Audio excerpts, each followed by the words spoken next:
नमस्कार दोस्तों। तो इस वीडियो में हम देखेंगे दोस्तों प्राइवेट, पब्लिक और इलास्टिक आईपी में डिफरेंस।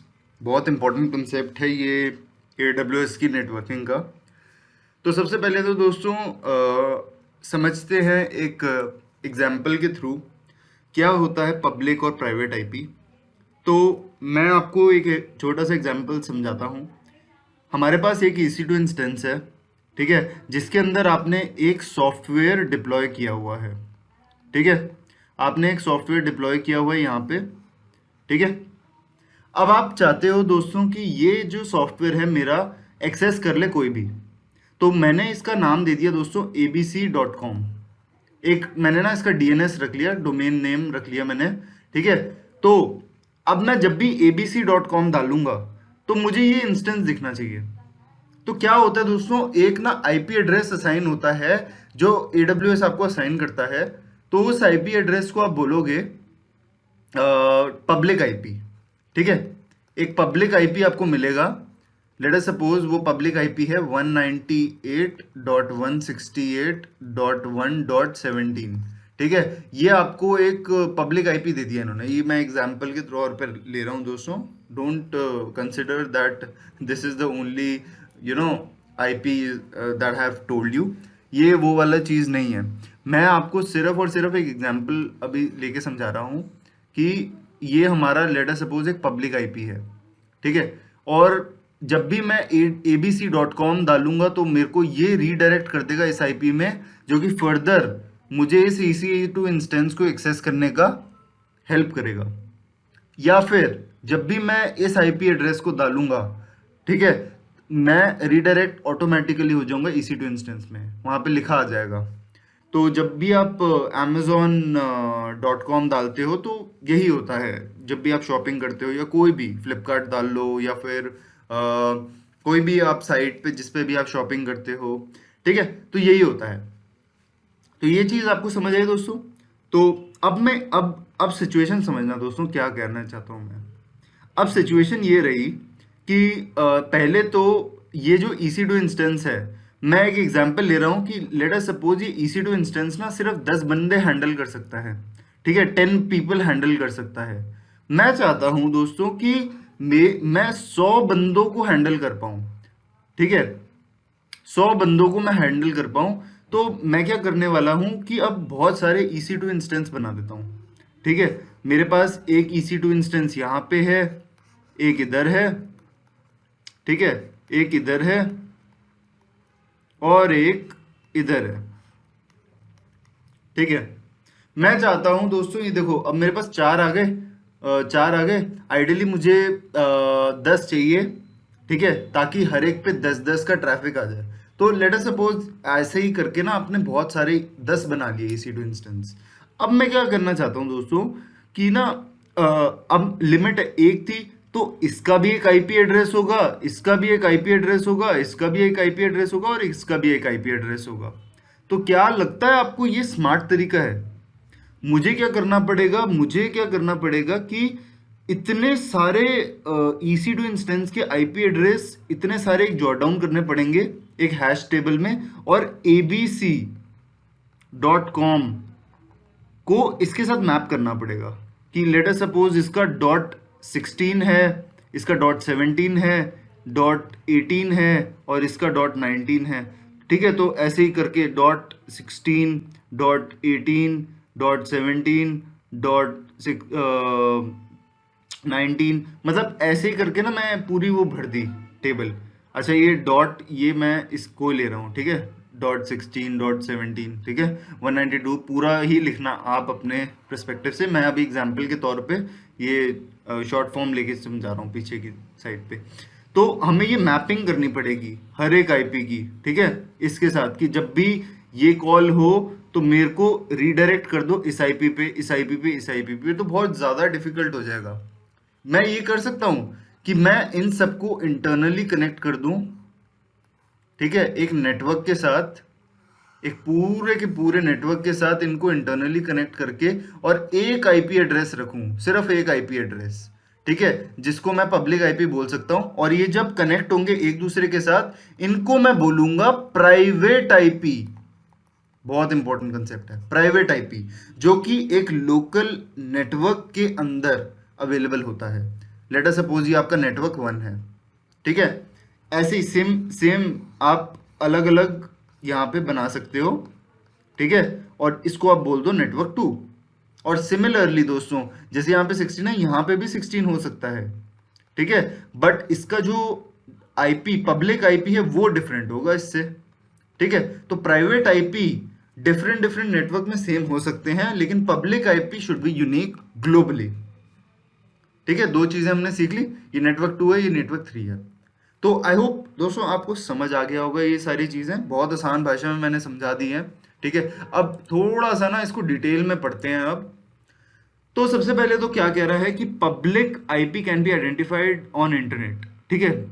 सो पब्लिक आईपी मैं पूरे पूरे इंटरनेट में आइडेंटिफाई करूंगा, तो इसीलिए उसको यूनिक होना जरूरी है, ठीक है।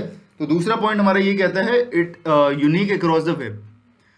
Third point, you can find geographical location easily. हम इसकी जियोग्राफिकल लोकेशन बता सकते हैं कि ये एशिया से आई है रिक्वेस्ट, यूरोप से आई है रिक्वेस्ट, ठीक है, यूएई से आई है रिक्वेस्ट।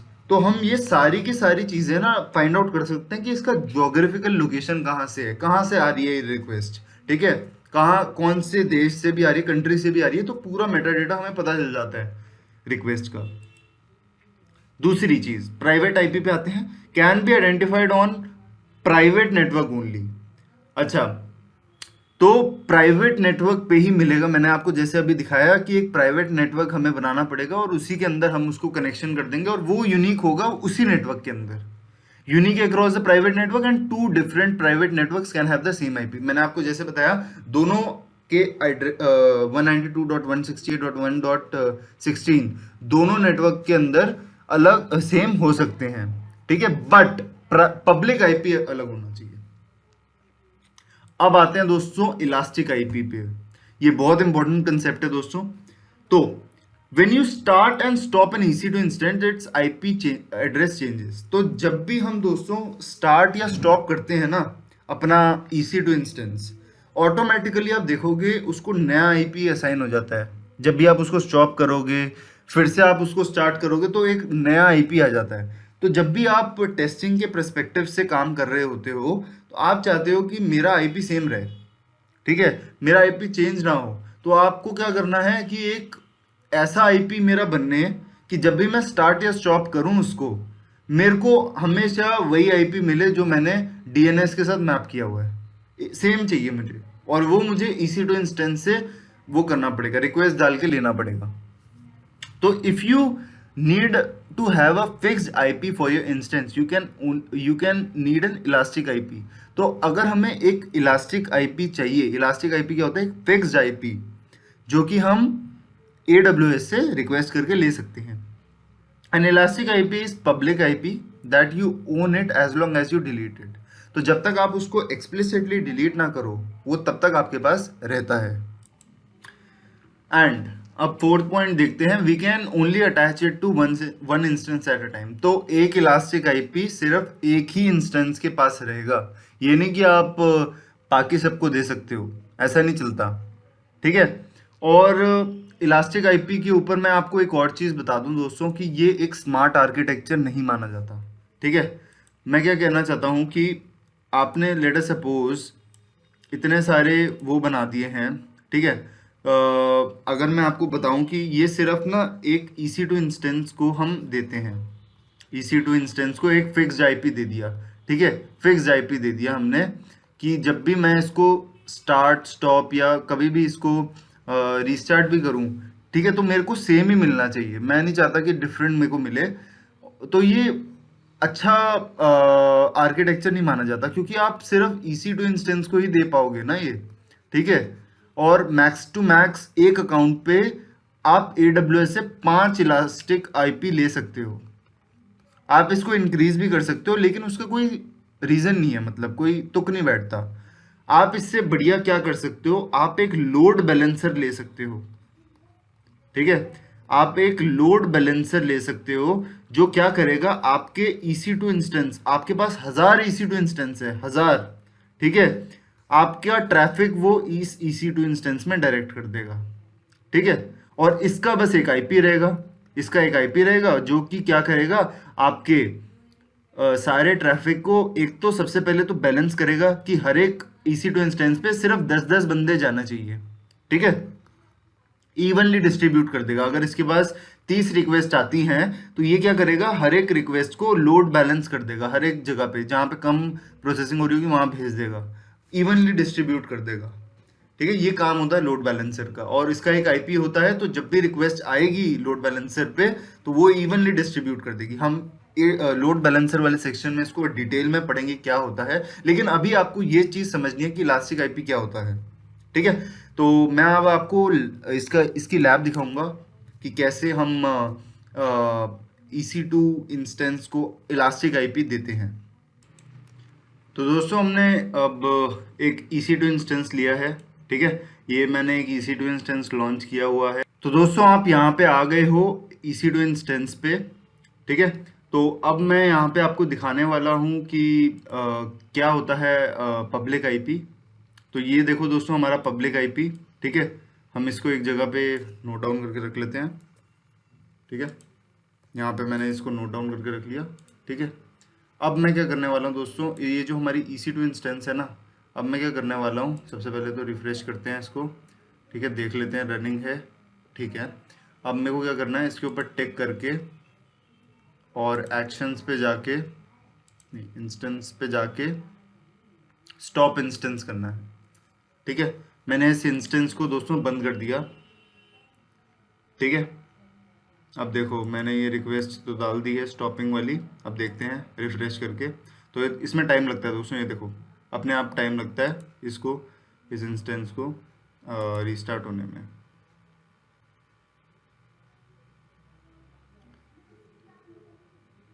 ठीक है।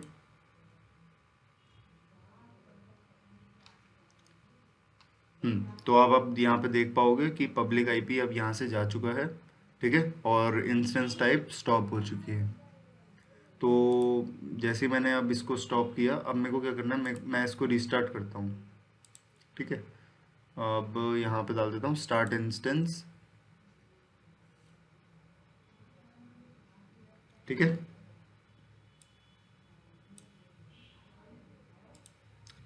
तो जैसे मैं अब इसको रिफ्रेश करूँगा वो आप देख पाओगे यहाँ पे। अब देख पा रहे हो दोस्तों, देखो पहले कितना था, 54.144, लेकिन अब क्या आईपी चेंज हो गया इसका, 3.91.151.194, ठीक है। तो देख रहे हो आप, वही इंस्टेंस है, मैंने कुछ नहीं किया, बस इसको स्टार्ट और स्टॉप किया है। तो जब भी हम स्टॉप या रीस्टार्ट करते हैं वो सेम रहता है। और जो आपका प्राइवेट आईपी है ना दोस्तों, आपने देखा होगा वो एज इट इज का एज इट इज ही रहा है, ठीक है। ये चेंज नहीं होता, लेकिन आपका पब्लिक हो जाता है हमेशा। तो ये चीज़ आपको समझनी है। अच्छा अब ये ना हो, क्या करूँ मैं ऐसा, तो आप यहाँ पे लेफ्ट साइड पे आप देख सकते हो elastic IPs, network and securities के सेक्शन में इलास्टिक आईपीज आएगा यहाँ पे एक कंसेप्ट, ठीक है। आपको यहाँ पे क्या करना है दोस्तों, एलोकेट इलास्टिक आईपीज, यहाँ ऊपर देख रहे हो, यहाँ पे क्लिक करना है, ठीक है। जो भी आपका रीजन है एलोकेट पे क्लिक कर देना है आपको सिंपली।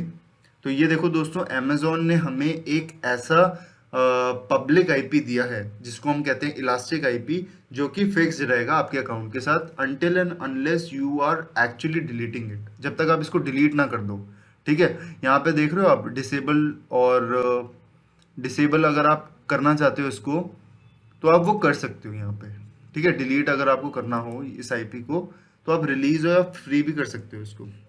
बट मेरे को क्या करना है दोस्तों, मुझे इसको एलोकेट करना है, ठीक है। तो मैं क्या करूंगा यहाँ पे एसोसिएट इलास्टिक आईपी एड्रेस, ठीक है। तो मैं ये आईपी एड्रेस उस EC2 इंस्टेंस को दे दूंगा जो रनिंग में है।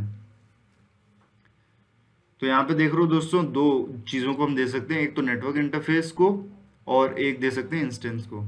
तो यहाँ पे देखो दोस्तों, ये रनिंग है ना, टेस्ट यही नाम था हमारा जो रनिंग में है, इसको मैं सिलेक्ट कर लूंगा और यहाँ पे एलोकेट कर दूंगा इसको। तो ये देखो दोस्तों, एसोसिएटेड इंस्टेंस आईडी, तो आपके पास जो उस इंस्टेंस का, ये देखो उसका प्राइवेट आईडी भी आ गया, ठीक है, प्राइवेट आईपी एड्रेस भी आ गया, और उसकी इंस्टेंस आईडी भी आ गई है आपके पास। तो आपको क्या करना है, यहाँ पे इंस्टेंसेस पे जाना है, ठीक है, और इसको रिफ्रेश करना है आपने।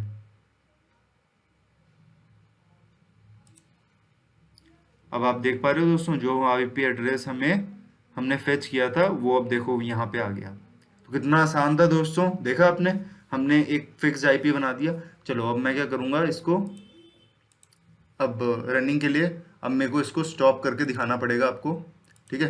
तो स्टॉप कैसे करते हैं, इसको स्टॉप करता हूँ मैं, ठीक है।